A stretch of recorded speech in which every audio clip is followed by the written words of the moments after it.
Yan, punta po ulit tayo sa Pasig River Esplanade. Update lang po tayo. So ito po, dito po yung mga parking. Yan, kung gusto nyo po mag-parking, nandito lang po. Para sa Pasig River Esplanade.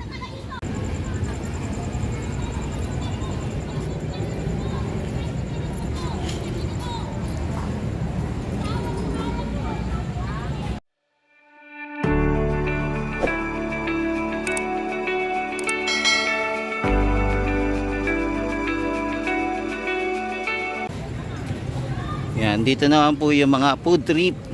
Kung nagugutom po kayo, dito po food trip. Food trip lang po, food trip.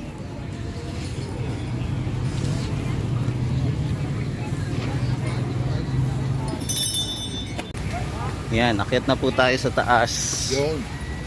Simula na tayo mag-update dito. Yan. Update. Yan, so ngayon pong araw ngayon ay Friday. So mag-ikot-ikot po ulit tayo sa Pasig River Esplanade para mag-update lang po.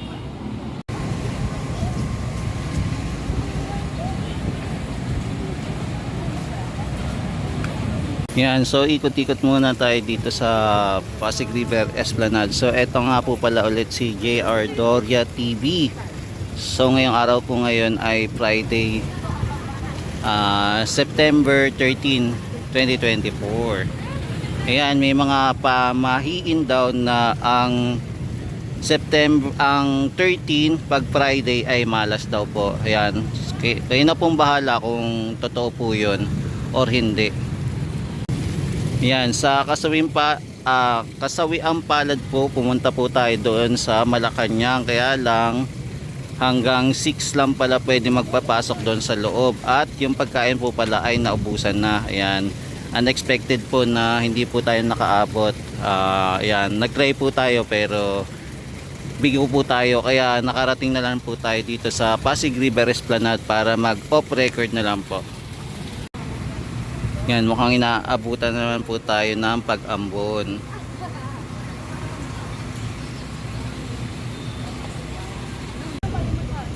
Yan, naabutan po tayo ng pag-ambon dito sa Pasig River Esplanade, pero kahit na umaambon po ay magpapatuloy pa rin po tayo mag-ikot-ikot dito sa Pasig River Esplanade. So ngayon wala po tayo nakikita na singer na dumaan dito, kasi yung last na punta natin dito sa Pasig River Esplanade may napanood po tayong kumakanta, pero ngayon wala pong schedule.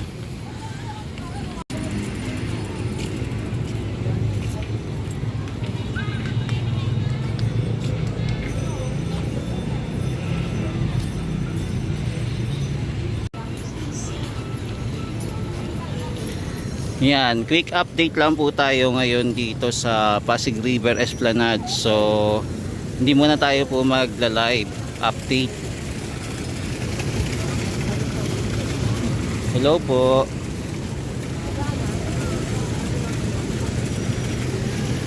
Yan, nabutan na po tayo ng pag-ambon.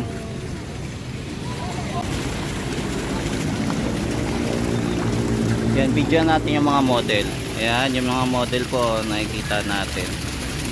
Ayan, mga magagandang dilag na nandito sa Pasig River Esplanade.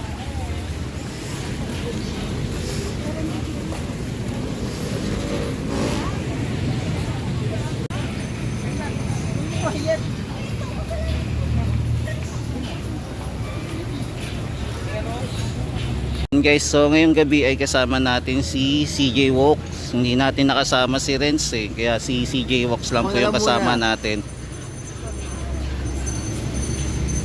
Yung bigo makapasok po sa Malacanang. Kaya eto, baksak po namin dito. Galing kami sa Malacanang. Oo, sa Pasig River Esplanade ulit. Hindi kami nakakain. Napag-aalataan tayong patay gutom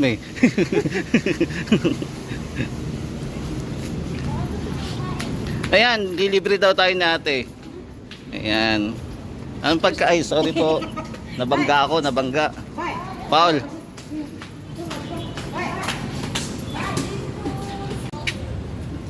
Yan, so may nakita tayo ditong basura, oh, pinabayaan. Iniwan po. Pagkatapos gamitin, iniwan na lang. Parang jowa lang po. Ayan, pati din po ito, oh. Ayan. So may mga mababait pa rin po tayo mga kababayan na pupunta dito, tapos papabayaan na lang po yung basura. Ayan, eto legit na po to. Yung bote, oh, ayan. May mga pasaway tayong mga kababayan dito na hindi marunong maglinis. Ayan, pagkatapos Sa tapat lang yung ano yung basuran nasa tapat po, oh. Ayan, di ba? Ayan, i-open na pala dito, oh. In-open na pala, ayan, oh. may ano tayo pati lang. Tuloy-tuloy pa rin po yung pag-ambon dito sa area. Tayo mag-isa. Ayan, dito po tayo sa Phase 1C naman. Ayan, meron din dito po na open na stall. Ayan, tinesting yung ilaw. Dito din po, naka-open, tinesting rin. Ayan guys, sinabutan lang tayo ng pag-ambon dito sa area.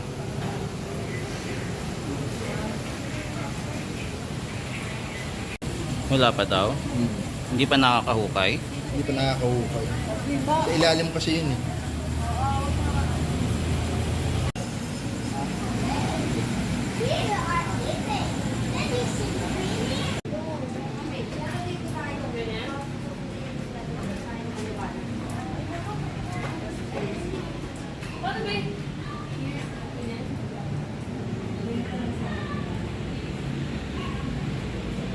Yan guys, dito pala sa area magkakaroon pala ng event, kaya meron palang nakalatag dito mga upuan. So sasampulan lang nila itong area na to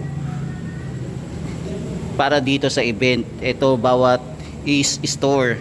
So kaya pala meron ditong mga upuan at saka mesa, at saka meron po tayong makikitang lutuan. So bukas po may event po dito. Ayan, alamin natin kung magkano yung presyo ng pagkain dito. Ayan, so magkakaroon ng kainan. Pati rin dito yung Supreme Premium Unlimited Wing, magkakaroon din po ng pwesto dito for the meantime. Yan, para din po sa event. Yan, pati na rin po yung Good Sip. Ayan, dito sila po pwesto. Oh. Ayan, so abangan na lang natin yung bukas yung ititinda nila.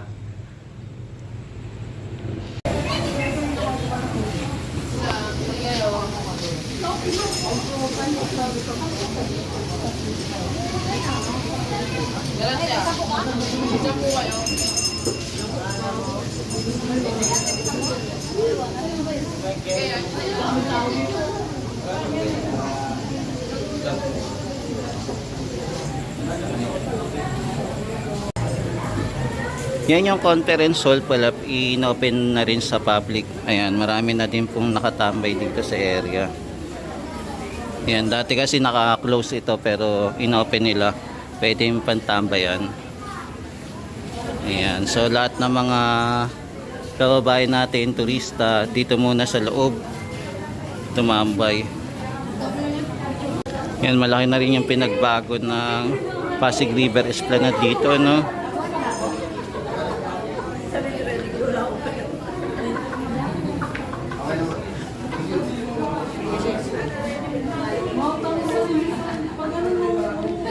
Yan, ito yung last update natin. Ito po yung pinuli finish nila.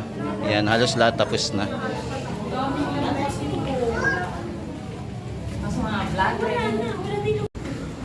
Yan guys, ingat din po kayo dito dahil marami po palang mga lamok. Ayan, no. Marami palang mga lamok dito sa area. So ingat lang po, lalo na po dito sa area ng conference hall. Ayan, no, dami. Opo, uso pa naman yung dengue ngayon guys, ng mga pupunta dito sa area. Hello, how are you? Delikado yan sa mga...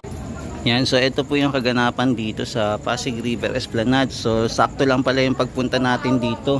Sulit din pala yung pagpunta natin dito. Kumbaga hindi repeated din yung mga i-update natin. Yan, so tuloy-tuloy pa rin po yung pag-update namin ni CJ Walks kahit po umuulan. kahit naabutan po kami ng ulan dito sa Pasig River Esplanade. Ayan, mabigyan lang po namin kayo ng information kung ano nangyayari dito sa Esplanade. Ayan o, may tiles na. Ayan yung masisipag natin mga trabahador dito na hanggang anong oras kayo, sir? Alas 10 na po, pero pagka okay, alas 12 po. Ayan, hanggang alas 12 sila. Masisipag natin construction worker na pinapaganda ang Pasig River Esplanade. Ayan, maraming salamat sa kanila, no? At patuloy ang kanilang paggawa dito. Lalo na dito sa CR na to. Ayan, pinapaganda na po. Actually, yung mga tubo kasi, naka-install na siya. Yung tubo ng urinal. Yan. So dito naman po yung CR na pambabae. Yung unang binigyan po natin panlalaki. So nakikita niyo naman gawa na. Partly nagagawa na siya. Ayan, no. Yan, sinesemento na rin po for finishing. Ayan, so nilalagyan na rin po nila ng tiles. Ito. Ano kaya magiging itsura nito? Yan. May portion negro na to. Sa labas. Sa labas meron na. Ayan. Yan. Yan, makikita natin pagka fully finish na tong area na to. May portion negro na So ito muna, pasilip muna tayo dito sa CR ng pambabae. Salamat po, sir. Yan. So ito po pala parehas PWD, lalaki at babae din po. Ayan. So magkakaroon din po dito ng ramp. Naayos mo po. Ayan, medyo madilim lang po yung ano natin, video. Ayan, marami po tayo nakita mga bago dito sa area ng Pasig River Esplanade. So babalikan natin ito bukas para mag-live naman tayo. Ayan, kahit na umaambon po, tuloy-tuloy pa rin po tayo sa pag update dito sa Pasig River Esplanade. Ayan, lakad-lakad muna tayo, papunta naman tayo sa hagdan. Ayan, hagdan naman. Ito kaya, meron na kaya? Dito wala pa po. Wala, available pa rin tong area. Wala pa pong nagme-may-ari. So antayin natin kung sino occupy dito sa area. Yan, lahat po ng room dito sa Phase 1C naayos na po. Naglagay na din po sila ng ilaw, tinesting nila. Tapos meron na din po mga saksakan ng ilaw, mga equipment na pwedeng gamitin. Yan, abangan na lang natin kung saan naman ilalagay yung lababo sa susunod na pagpunta natin dito, pag-update. Halos lahat po ng room dito may ilaw na. Yan, tuloy-tuloy pa rin po yung pag-ambon. Ang patak po ng ulan. Yan, meron pa rin po tayong kababayan na nagpapapicture kung makapansin nyo kahit na umaambon.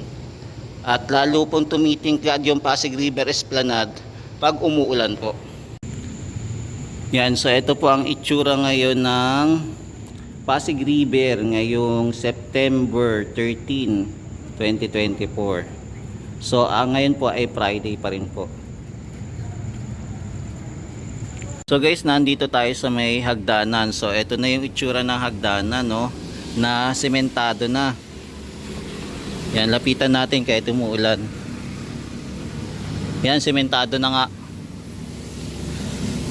Ayan, pwede na nating subukan paakyat kahit umuulan. Madulas dyan. Ayan, madulas daw, madudulas tayo. Ayan, so ito na yung itsura po. Ayan, diba, ang ganda. Tapos ito naman po, sementado na rin. Yung nakaraan dumaan tayo, hindi pa po sementado. So ito po, hindi pa po finishing. Ipipinish pa po, papagandahin pa. Hindi natin alam kung adobe yung ilalagay dito. Yung katulad po nito, kung ito din po yung ilalagay. Yan, kung nakikita nyo yan sa labas. Kung ipaparehas dito. Tapos yung hagdanan po papunta naman sa Binondo Intramuros Bridge, open na po. Kaya pwede na po silang bumaba dito. Pero hindi pa natin alam sure kung isasarado muna kasi hindi pa po tapos yung flooring. Yan, so mapapansin natin, tinesting na na kuya papunta ng hagdanan, papuntang Intramuros, diba? Kala ko yung manggagawa siya pero hindi pala. So isa siya sa turista. Yan, tinesting niya na kaysa dadaan siya pa ilalim at pupunta pa sa kabila. So dito na lang siya dumaan. Tinesting niya yung shortcut. Pinaka shortcut. Very good. Kailangan sarado to. Yan, so guys, may na-spotted tayo yung drawing dito, yung vandalism. Yan yung mga pasaway na mga kabataan na mahilig mag-drawing dito. So dito open pala, no? Yan, open yung area dito. Yan, ano kaya gagawin dito? Magiging tambakan kaya? Sa tingin nyo guys, ano ba ilalagay dito? So abangan din natin kasi sobrang luwag ditong area na to. Pwedeng pagtaguan ng mga tao dito sa area. Pwedeng gawing bahay. Nagpapaalam na po kami ni CJ Walk. Ayan, paalam guys. Hanggang sa muli guys ha. Kita-kits tayo bukas para live update naman tayo dito sa area. Yan, kasawing palad kasi pumunta tayo doon sa Malacanang. Tapos naglakad lang kami ni CJ Walk papunta dito. So alanganin na po yung oras para mag live pa po kami at mag-ikot-ikot dito. Kaya ano na lang po kami. Short clip or short update dito sa area. Ayan, hanggang sa muli po guys. Ingat po kayo lagi. Mahalin natin ang Pilipinas. Thank you po. God bless. Sa Luzon, Visayas, Mindanao at maging sa ibang bansa po lagi kayo mag-iingat. At stay healthy po. Paalam. Bye-bye. Sa'yo. Pipilitin ko makapasok ay makapunta dito.